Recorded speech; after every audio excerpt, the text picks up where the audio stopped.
Hey guys, welcome back to my channel. Happy New Year! So with breaking in the New Year's, I wanted to go ahead and do my top favorites of 2017. I've done one every year. It's just that actually most of my videos are private on this channel, but I still have them. I still have access to them. And I've done a favorites from 2015, 2016, and now I'm going to do 2017. I'm pretty sure I did it 2014, but I'm not quite positive if I did one for that year. But anyway, new year, new me. I changed my hair color again. I change my color all the time, but I'm gonna stick to black for a while because it's fall time, winter time. I just prefer to have a darker color. So yeah, I'm gonna go from makeup to skincare to fragrance, and then I will share with you guys some of my New Year's resolutions. I only have 3, so just stick around to the end to find out what those are. But if you want to see what my makeup products and skincare products and fragrance products that I've most cherished in the year of 2017, then keep watching. Obviously, this is a makeup channel, so I'm going to do the makeup portion first. Now, I don't have a lot of makeup favorites this year, only because I kind of what I'm about to show you guys is what I've been using most of the year anyway. I mean, I have tons of eye palettes and foundations and things like that, but these were my literally go-to favorites of the year. Foundation, I'm going to start with the Fenty Beauty. When this came out, like I said in my demo, I rushed to buy this, and I didn't quite master this foundation up until recently. I just purchased the Fenty Beauty primer. I want to go ahead and try it. I don't have it on today. I have something else on today, but this is one of my favorites. I love the way it smells, and it's super lightweight, but you get enough coverage where you can cover up, your imperfections. So this one takes foundation of 2017. My color is in 420. So that's the Fenty Beauty Pro Filter foundation.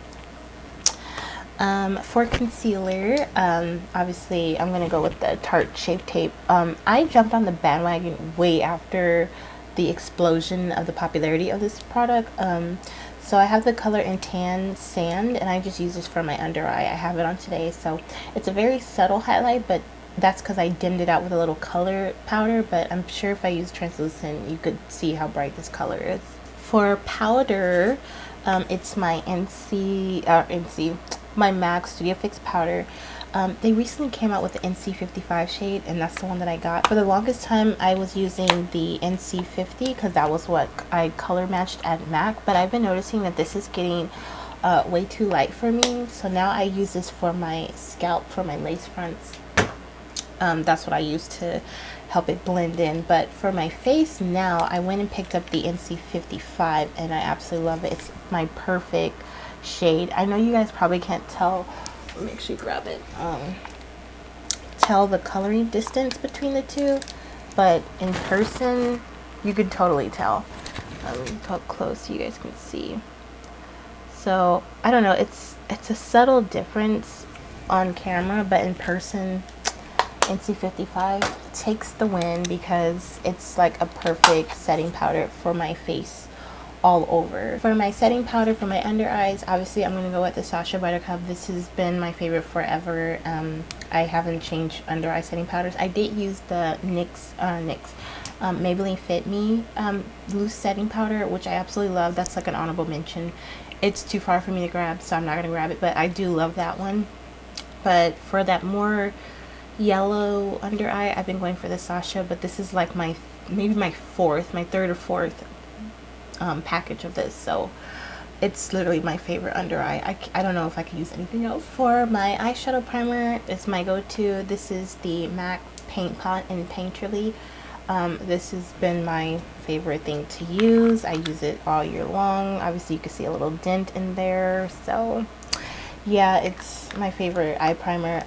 I have been preferring to layer it on top of my foundation. When I do my foundation, I actually cover my eyes, but then I put this on top. The It's My Ray Ray BH Cosmetics eyeshadow palette takes a W for me. It's a winner. The reason why I love it is the contour palette part. It just has these beautiful contouring shades, especially this one I use to contour. And then the highlighters, and I personally use French Toast. Is that French Toast? Yeah, French Toast to highlight. I didn't use it today, but I absolutely love it. There are the eyeshadows. I haven't quite used them to the fullest yet. I've just been grabbing little colors here and there, but I haven't used the whole palette as a whole. So I'm going to try to use it a little bit more this year. Alright, another favorite is my Tartelette in the Bloom palette. This is my all-time favorite palette. I use this palette quite a lot. A lot of my shadows have a dent in them, like as if a finger dabbed in there. I have a lot of dents in this palette. I absolutely love this palette. It's so perfect for traveling. This is the only palette I took when I went home to LA. And it was all my makeup looks that I did for work. Kept it very simple. This product I haven't used in 2017. I got it in 2017 and I sort of used it in 2018. I don't know if it counts, but I'm gonna go ahead and put it out there. It's the Morphe Dare to Create 39A palette. 39A? Yeah, 39A palette. Guys, this palette is to die for. Oh my god, it's beautiful. And this is what it looks like. I'm definitely going to do a lot of looks with this, so you guys sit tight. I'm going to definitely come out with some tutorials. This palette is beautiful, and I think it's very woman of color friendly, if you know what I mean. Because sometimes palettes be coming out, and I'm like, y'all expect dark girls to use that color? Because I would not personally use that, in my opinion. Because there's a lot of light shades. That contour shade is definitely too light for me because I'm dark.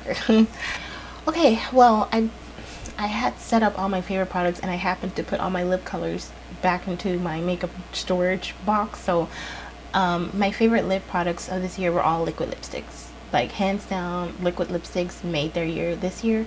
I know they came out way before. Like, I remember I was in my dorm room and I used a liquid lipstick from ColourPop, so I know they've been around for a while, but this year I definitely collected quite a bit of colors, and so that's my favorite. So I love liquid lipsticks. I don't know if I'll ever go back to digital lipsticks. I mean, I really like, why did they do this? All my MAC lipsticks are just sitting there collecting dust. Okay, so for brushes and sponges, I don't quite have a favorite brush per se. I mean, I love all my eye brushes, but this year for me was all about the sponges. And my all-time favorite is the Real Techniques. My all-time favorite was the Real Techniques. My all-time favorite sponge was... I can't say it now because I'm too busy laughing. Okay. We got this. So my all-time favorite blush, really, Tiffany? My all-time favorite sponge was the Real Techniques blending sponge. My absolute favorite sponge. You know, the Beauty Blender was like a hit for me when I first got my first one.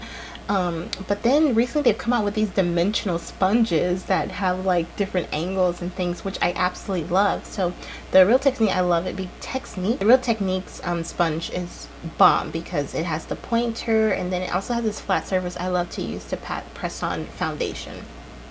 My other favorite one is the EcoTools Pro Blending Sponge because it has this nice tipped angle. I got it for super cheap because it was in clearance at Walgreens, and I bought it for like $2. It was so cheap, and it's literally the best quality sponge ever, hands down. I did get my hands on the gray one for cheap too, so I have the gray one in this and also this green one. I also want to give a shout out to the BH Cosmetics blending sponge. I love this when it's filled with water. When it's full of water, is that how you say it? Whatever.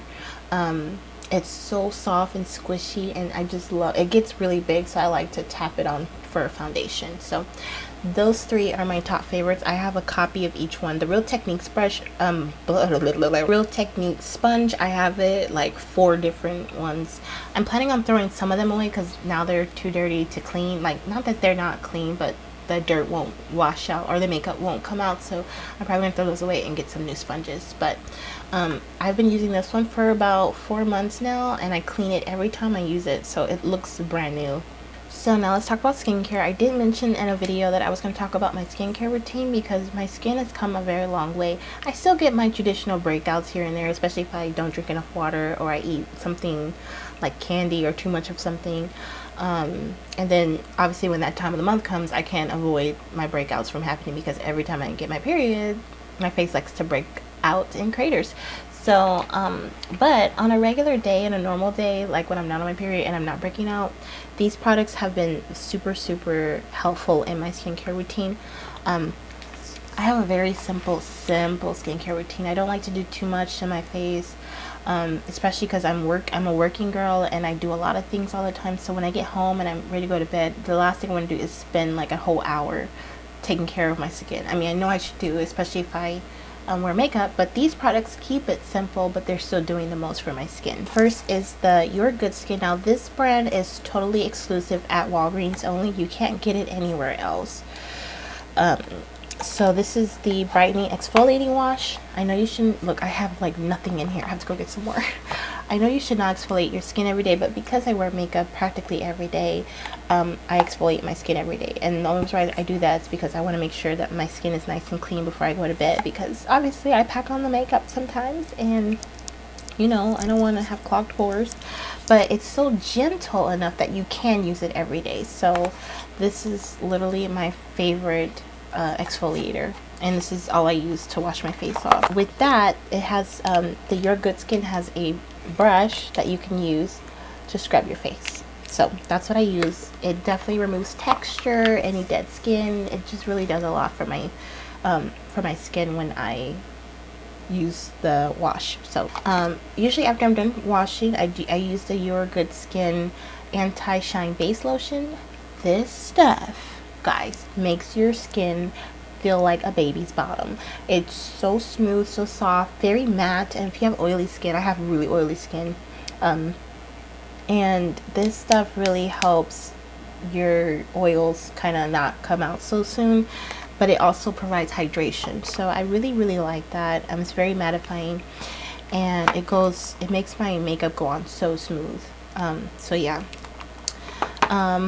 Also that, and I promise I'm not sponsored by Your Good Skin. This is the Your Good Skin Pore Minimizing Tonic. I love this stuff. It really makes your skin, after I exfoliate, I use this. My skin's just been doing so well because of this routine. So I know that Your Good Skin has, I don't know if they have a night cream. I haven't quite checked. I haven't been able to check because I've been on vacation. So if I do, I'll try to find a night cream. But I've been using the Olay Age Defying anti-wrinkle replenishing night cream. Guys, this stuff is the bomb. It is the absolute bomb. I love it. I've been using it quite a bit. I'm running low on it too. It's my favorite night cream. I just love this stuff. It makes my skin so smooth, and I wake up, my skin feels so supple and so like beautiful. So I love that. And then I also have the Olay Active Hydrating okay, I cannot read today and I can't speak. Olay Active Hydration Active Beauty Fluid Lotion, the original moisturizer. I love this stuff too. This is like more like a daytime wear, so I will put this on if I don't use if I feel like I don't need that much moisture, I'll use this. It's a lotion too, so it smells amazing. Okay, so the next thing is my fragrance. My favorite fragrance, and I have gone from Paris Hilton being my favorite to YSL's Black Opium being my favorite, and now I have merged to Victoria's Secret. This is the Victoria's Secret Midnight Ivy. They are going to discontinue this, and I've already got backups. This is my favorite scent ever. If you ever go to Victoria's Secret and you smell it, that's what I smell like. I just love this scent. It has a very young girl, but also mature. It's like right in between, because like I'm 26, so I consider myself like a full-grown adult, but then I still have a very childish heart and spirit. So I just love the way this smells. So it's like a blend of young and old, but mature, but also childish. Like, I don't know, I can't describe it. It's definitely more of a sweet scent. I mean, I wouldn't even say sweet. It's I can't describe it. Go and smell it. It smells amazing. But they will discontinue this, so I've got so many backups. I'm not even kidding. Like, I even put it on my Christmas list, and my sister got it for me, because even though I knew I had it, I was like, go ahead, and if you want to get this for me for Christmas, I want this. So I guess now I will, if you guys hear noise, it's my heater. My room is pretty cold, so I'm trying to warm it up, but I'm gonna go ahead and spend some time talking about my New Year's resolution. This will only take a minute, so if you want to click out, go ahead. I know people don't like when people talk too much. I personally hate it, so I'm not gonna try to do this too fast. So my first resolution I've already started, which is to work out and drink lots of water. So I actually started my New Year's resolution yesterday, just so you guys know, but I've already went to the gym and I drank a whole gallon of water yesterday, and I'm trying to do my gallon today. I don't know if you guys can see it. It's right there. But yes, so I'm gonna try to get that done by the time 5 o'clock comes. I'm planning on going to the gym at 7. I like to go late or really early where there's not a lot of people. So yeah, I want to be able to work out and drink water and be a little healthier in terms of physical activity, because I've noticed that I'm so much more tired and so exhausted when I go to work, and I think it's because I don't do enough active work during like my regular days off. I just sit and sleep for 8 hours and 12 hours out of the day. So I don't want to do that anymore. I want to definitely be able to feel more energetic. I'm 26. There's no reason for me to be sleeping for 12 hours on my days off. No way. And after my workout, I felt amazing. So I'm definitely going back today. Makeup and everything. Yesterday I didn't go with makeup, but today I did my makeup. I went to church and I'm not going to take it off. So oops. My second New Year's resolution, actually this should be my first one, and it probably is my first one. I'm just going in no particular order, but I want to improve my relationship with God. I'm a Christian, for those of you who don't know, and I've been a Christian my whole life, and I had some backsliding moments, and I've had my testimony. I have such a testimony to share, but you know, it's not quite the time to share it yet. But I know that last year was really hard for me because I had to move 5 times, and then the 5th to last time I moved, I was homeless for a month. So it was definitely life-changing for me, and so I felt like energetically and inspirationally I had no spiritual desire to focus on my relationship with God, which is not the case, which shouldn't be the case. You know, in those moments is where I should cling to Him most, but I didn't. So it caused a lot of friction between me and God, and also people that I'm close to. So that's one of my resolutions, and I've already started, so I'm happy. And I want to memorize 1 Bible verse a week. So that's my goal, because sometimes I don't have my Bible with me, and I want to be able to access scripture without having to, you know, pull up my phone, or because, you know, at a moment's notice I may need to help myself calm down or give myself strength or whatever it is. Like, I want to be able to recite scripture. So that's my first New Year's resolution. Yeah, but that's pretty much it. I hope you guys enjoyed my 2017 favorites, and I've already started having 2018 favorites, but obviously this is a 2017 video, so I'll probably include those in monthly favorites, and hopefully I can do that anyway. Alright guys, thanks for watching, and I'll talk to you guys soon. Bye!